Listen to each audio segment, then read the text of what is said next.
감사합니다, 여러분. 백발스쌤의 역사마당 제3편 오늘의 주제는 중국 상고사 속 성군들이라는 제목으로 강연 드리겠습니다. 여러분, 이 상고사라는 시대 개념이 많이 익숙한 분도 계시지만 그렇지 않으신 분도 계십니다. 그렇죠? 중국은 우리가 흔히 상식적으로 알고 있는 전설상의 삼황오제라고 들어보셨죠?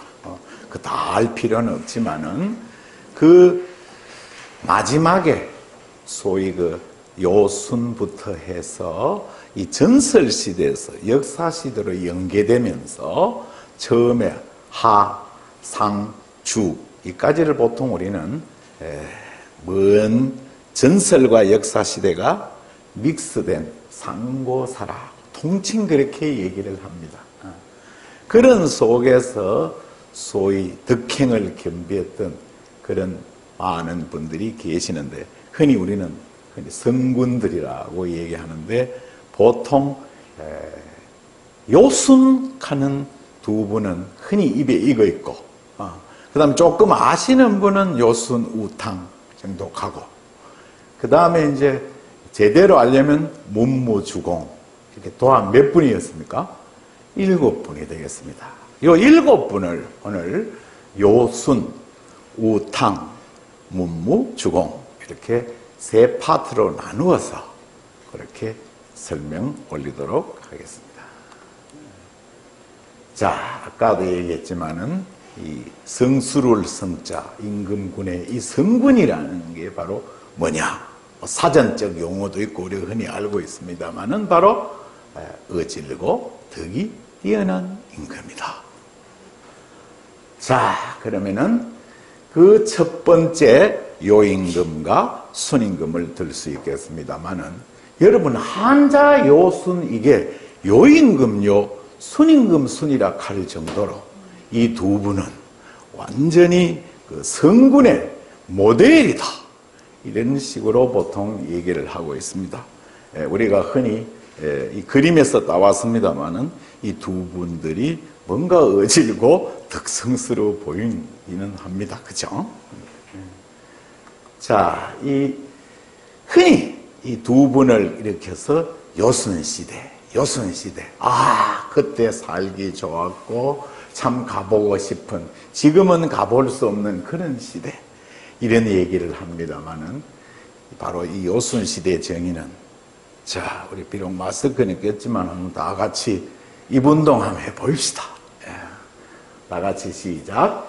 요임금과 순임금이 덕으로 천하를 다스리던 태평한 시대 치세의 모호다.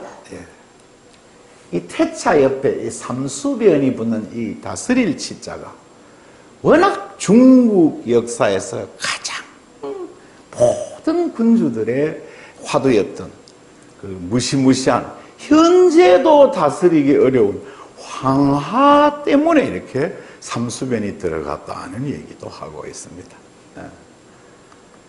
자, 이 요임금과 순임금 수많은 그들의 덕행이 있겠습니다만은 요임금과 순임금 시대를 바로 알려주는 좋은 그 대표적인 것이 바로 이 격양가라고 하는 것입니다. 모두 한 번씩 들어보셨는지 모르겠습니다.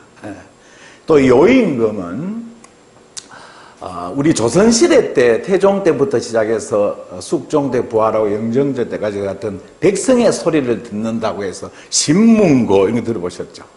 그 신문고의 원리를 할 수 있는 소위 감히 간하는 북이라 그래서 감간고라는 북도 있었던 것입니다. 즉 백성들이 무엇을 하는지 그들의 고충이 무엇인지 이걸 직접 나가서 듣고 치면은 하는 이런 뛰어나는 것도 있습니다만은 이 요임금 순임금의 시대를 한마디로 얘기해 주는 것이 바로 이 칠격자.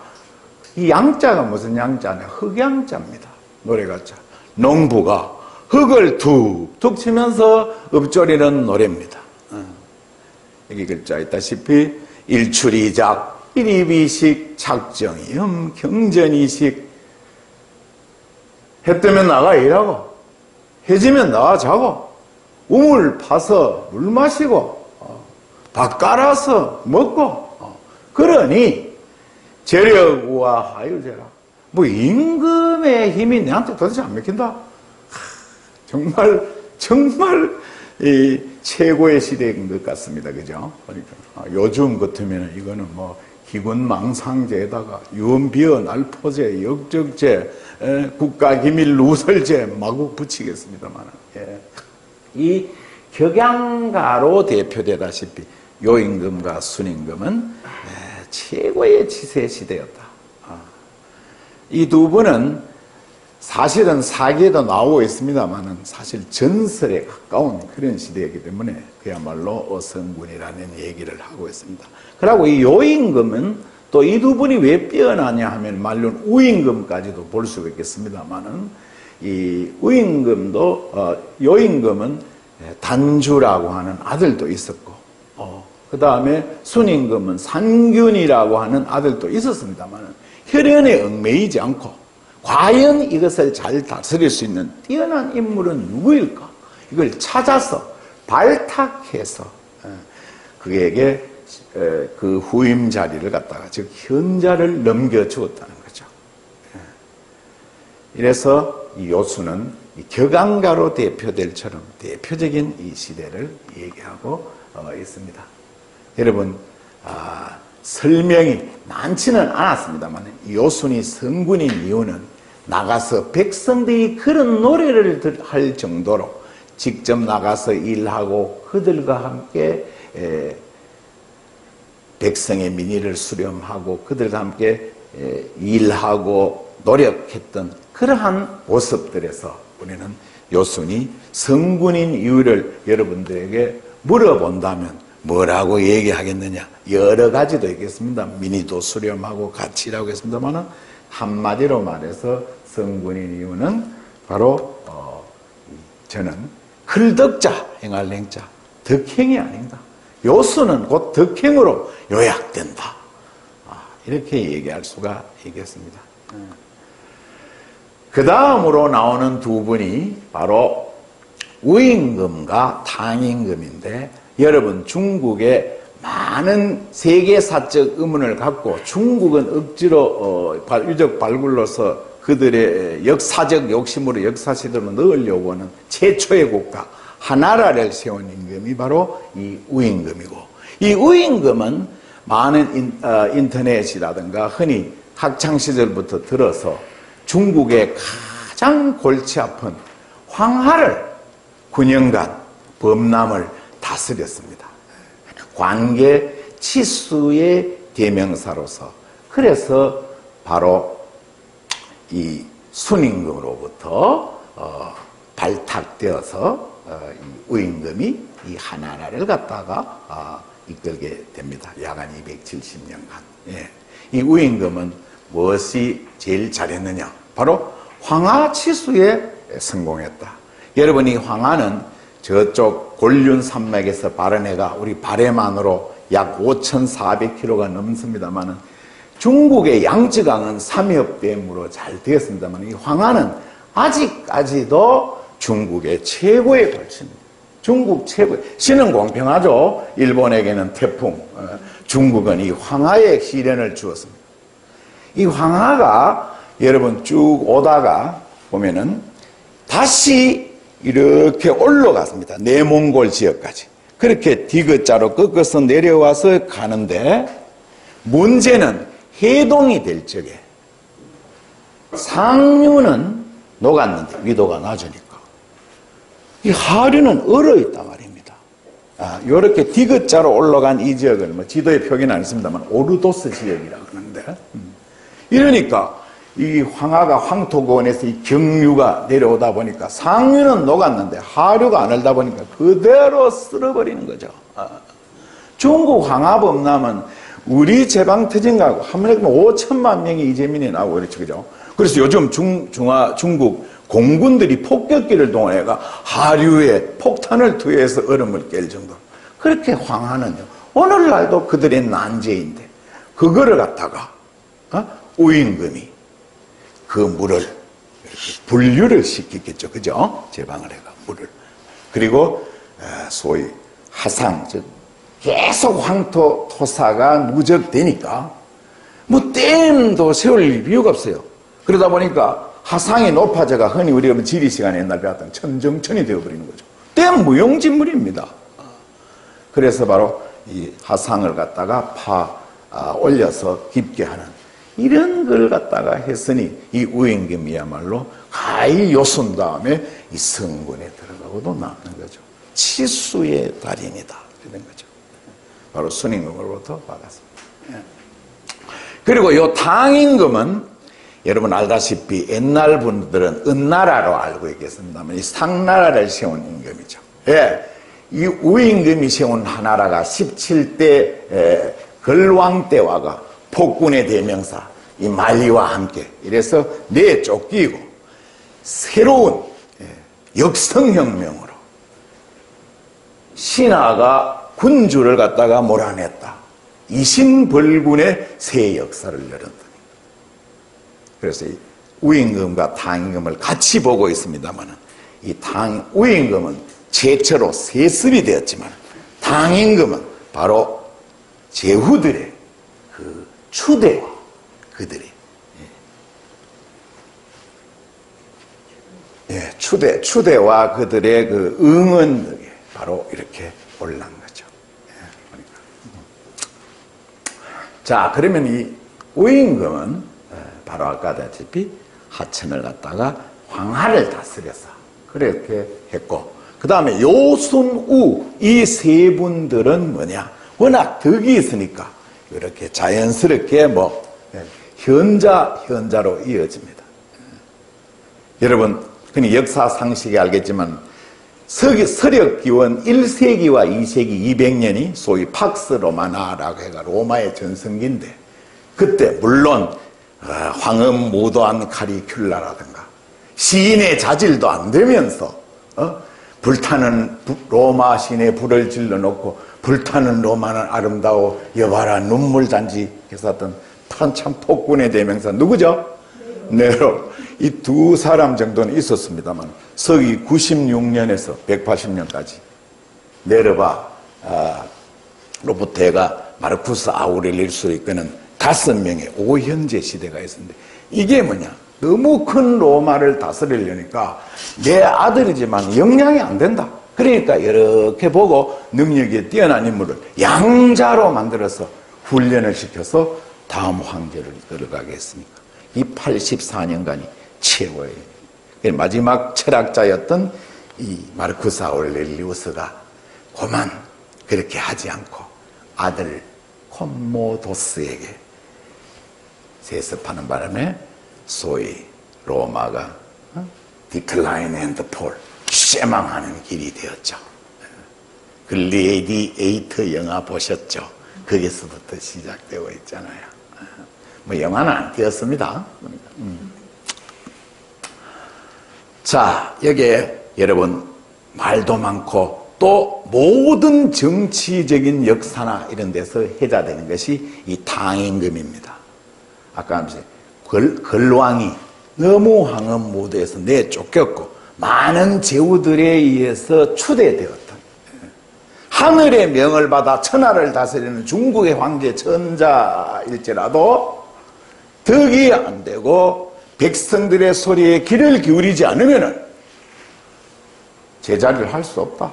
그래서 천자는 덕을 잃고 제대로 뭐하면 바꿀 수 있다. 체인지, 교체설. 그 다음에 민심에 의해서 추대되었다. 그래서 여러분 이 학교 다니지게 시험 많이 쳤죠, 그죠? 천자 교체설과 천자술, 성이 바뀌었다는 얘기입니다. 뛰어난 사람에 의해서. 바로 우리 역사 같으면 바로 왕시 고려가 이시 조선이 되는 이런 거죠. 덕을 잃었기 때문에. 여기에 우리가 역성혁명과 나라를 다스릴 만한 자질이 안 되면 바꿀 수 있다는 게 역사적으로 동서를 다 훑어보면 이 세 분을 과감히 들 수가 있을 것 같아요. 요거는 고등학생이나 대학생들이 역사 시험에 무조건 잘 나오는 겁니다. 여러분 알다시피 이 공자님이 돌아가시고 나서 100년 후에 태어나신 분이 4세기의 맹자입니다. 공자는 좀 어질고 인이지만 이 맹자는 우리끼리 하는 말로 상당히 따끈 아주 성깔이 있습니다. 뭐 맹모 삼천지교라든가 이런 걸 통해서 잘 알겠습니다. 맹자 눈매 보세요. 저 씹씹 호락호락하지 않습니다. 천자 자격 없으면 안 되지 이겁니다. 자, 맹자에 대해서는 또 몇 시간에도 모자랄 겁니다만은 그 다음 우리 동양만 또 되니까 여러분 아마 중고등학교 다닐 적에 시험 나온다고 해도 이게 왜 알았겠습니다. 계몽사상자 경험론자 개삼이 존 로크. 존 로크. 한 손가락에 생겼죠. 콧대 보세요. 거의 태백산맥 심어다 놨죠. 그러니까 몬테스입니다 이 양반. 바로 서구식 근대 용어로 우리의 민심은 천시민이 역성혁명이니 천자특한데 이 존 로크는 바로 뭐냐? 주권제민이다. 우리는 하늘로부터 신으로부터 양도할 수 없는 권리를 받았다. 그런데 서로가 너무 복잡하니까 계약을 맺어서 국가나 사회를 형성하는데 우리가 일일이 다 못 쓰니까 뛰어난 사람에게 우리가 그 권리를 위임해 줬다. 그러니 바로 써야 된다. 그런데 이걸 잘못 썼다. 가왔나? 경상도 말로. 바로 반항권, 저항권을 얘기하는 것이죠. 주권제민과 저항권. 그래서 여러분과 제임스 2세가 실정하자 그의 딸과 사위를 끌어들여가지고 그런데 그 바뀌는 과정에서 뭐 피도 한 방울 안 흘렸다 해서 영국이 첫날 만날 자랑하는 명예 혁명 글로리어스 레볼루션 개사고 그렇습니다. 그 해가 바로 1688년이었고 그러니 세상에 공짜가 어디 있습니까? 바로 영국은 의회가 대단한 일을 해낸 거죠. 그래서 사인해라고 내밀었던 게 많이 들어보셨죠? 뭐예요? 권리장전, Bills of Rights. 이제 이 사건 이후로부터 영국 역사는 왕은 까불지 마라. 파일리어먼트, 의회가 주도. 그래서 영국은 의회 우위의 나라가 된 것이죠. 이렇게 영국에 엄청난 사건이 벌어지고 있을 때 과연 우리나라는 무슨 사건이 있었을까요? 1688년과 1689년이니까 17세기 말인데 바로 성깔 있는 사나이 여자 왕후복이 없어서 왕후를 3명이나 갈았지만은 그걸 대를 이을 아들을 보지 못해서 역관 출신의 중인 집안의 아주 이쁨과 표독스런 질투의 대명사 장옥정이 누구? 희빈 장씨가 떡두꺼비 같은 아들 윤을 낳았습니다. 너무도 기쁜 나머지 3개월밖에 안 된 아이를 1689년 1월에 원자로 해서 돌지나마 세자하겠다. 이게 사이거는 서인의 그 당시 최고의 권력자였던 중청도 화양동에 앉아서 조선을 들었다 놨던 우암 송시열이 아니 되옵니다 하다가 사약을 받고 사사되었던 명예혁명에 필적하는 그렇게도 바라던 숙종의 아들 경종이 태어났고 바로 이 우암 송시열이 사사되던 그 해와 똑같습니다. 자, 흥미를 더한다고 영국 역사를 왔다 갔다 해버렸습니다. 그 다음에 여러분 이 정약용 조선 왕조하고도 바꿀 수 없는 최고의 영제. 18년 유배살이 중에서도 508권의 저서를 내고 거기에 3부작 3논설이 있습니다만 여기에 주권 제민과 관련해서 당론이라는 3대 논설을 내었습니다. 당론이라니까 뭐 미역국, 뭐 감자탕 이런 당이 아니고 바로 당임금처럼 바른 정치를 해야 된다. 여러분 뭐 목민심서 정도는 들어보셨죠, 그죠? 네. 바로 지방과는 어떻게 도를 해야 된다. 나라를 다스리려면 당임금처럼 되어야 된다. 저 전라도 강진구석에서 했으니까 얘기지 서울에서 했다가 하면 목이 10개라도 안 됐겠죠, 그죠?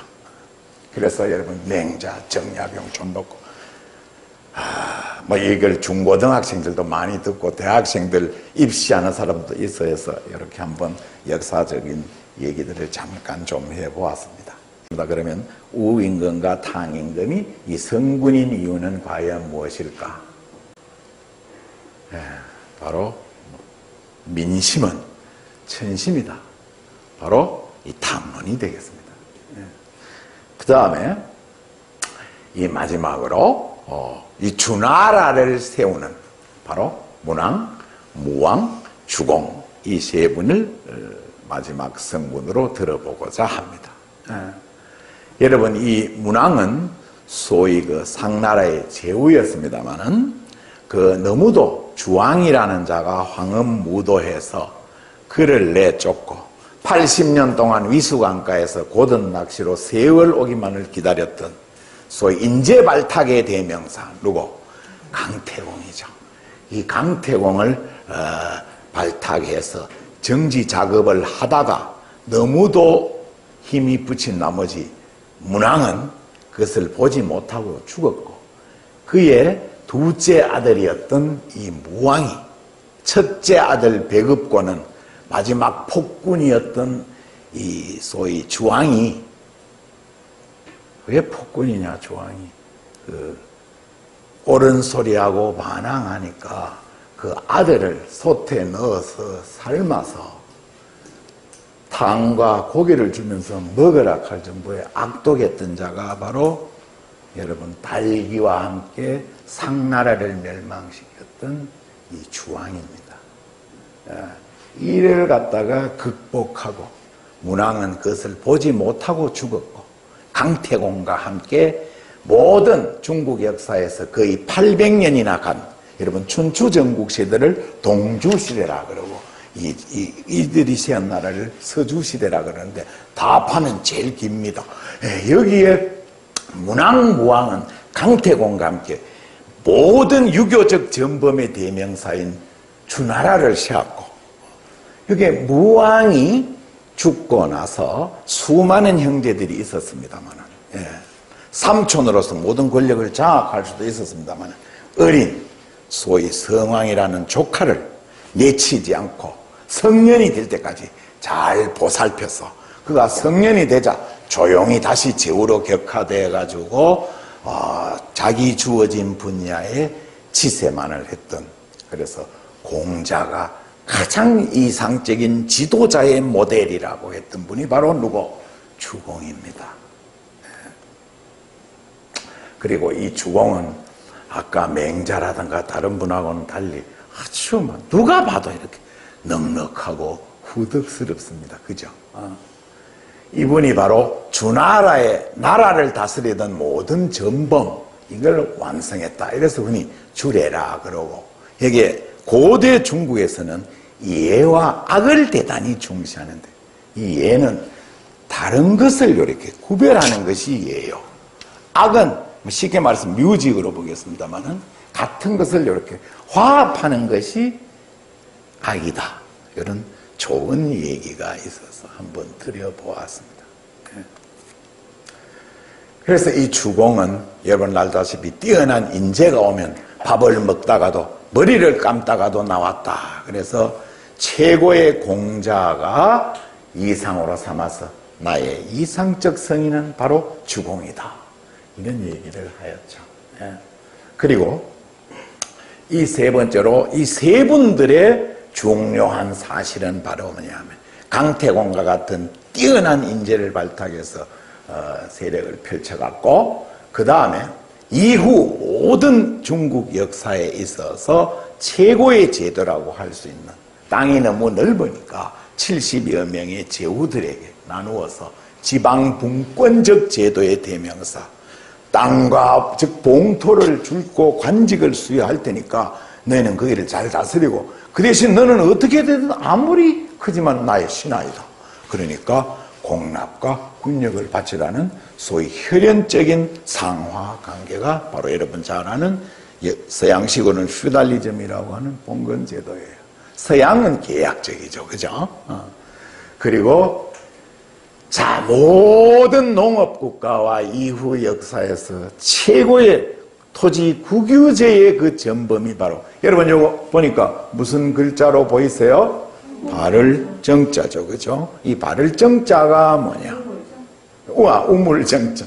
예, 제가 성씨 이름에 정자가 들어가 보니까 아주 정자가 헷갈렸습니다. 예, 이 다 같이 이 우물정자. 예. 바로 1번부터 8번까지는 너희들이 경작해서 먹어라.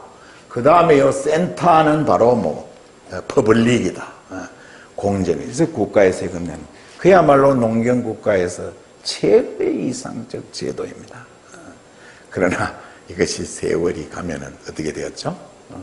바로 1번이라는 세력가가 이걸 다 먹어버리죠. 그러면 나머지는 그 토지를 빌려서 소장료를 내고 경작하는 지주 전해주로 바뀌어 버립니다만, 이 정진제야말로 그 당시 최고의 주나라 이상적 제도의 대명사이다. 이렇게 얘기할 수가 있겠습니다. 자, 그러면 여러분, 문왕과 무왕과 주공이 성군인 이유는 뭐라고 생각하십니까? 예, 인재발탁과 적절한 제도 정비가 안 되겠습니까? 그래서 우리는 이때까지 살펴본 7 성군들에 보여진 성군의 키워드는 중간중간에 한 번씩 얘기 드렸습니다만 다 같이 한번 볼까요? 무엇이겠어요? 예, 덕행, 그리고 뭐 민심을 헤아려야 되고, 그 다음에 뭐냐? 예, 적절한 인재발탁이다. 뭐 이렇게 감히 정의해 보았습니다. 그렇다면 이 성군은 오늘날 우리는 영어로 굳이 표현한다면 저는 리더다, 각 분야에, 이렇게 얘기하고 싶어요. 그렇다면 이 리더는 그 상고의 성군들과 함께 또 뭔 차이점이 있을까? 차이점이 없습니다. 문명을 이끌어가는 현상들은 다양할지 몰라도 그 국가를 이끌어가는 리더고 성군의 본질은 같다는 것이 저의 생각입니다. 마지막 끝까지 경청 잘해주신 저의 결론으로 이런 성군들 앞에서 감히 저의 어록을 남긴다는 것이 좀 뭐해서 밤새 뒤적이다 보니까 사마천, 사기로 유명한 그 사마천이 자기가 가장 존경했던 최고의 장수 이광 장군이라고 있는데, 이분을 평하는 인물평에 이런 8자 글자를 남겼습니다. 자, 우리 옆에 밑에 자구도 되어 있으니까 같이 읽어볼까요? 도리 불어님 하자 성불이 성해다. 복숭아와 자두는 맛도 있고 향기도 있어서 그걸 막 먹으려고 많이 이렇게 옵니다만, 정작 복숭아와 자두는 써 있을 뿐이죠. 오다 보니까 나무 밑에는 그걸 보려고 오다 보니까 저절로 길이 생겨버리는 거죠. 뛰어나고 큰 덕과 영향력을 갖고 있으면은 말하지 않아도 저절로 된다. 중국 상고사의 성군들을 살펴보면서 제 스스로 이런 말로 결론을 내리고자 했습니다. 끝까지 경청해 주셔서 감사합니다.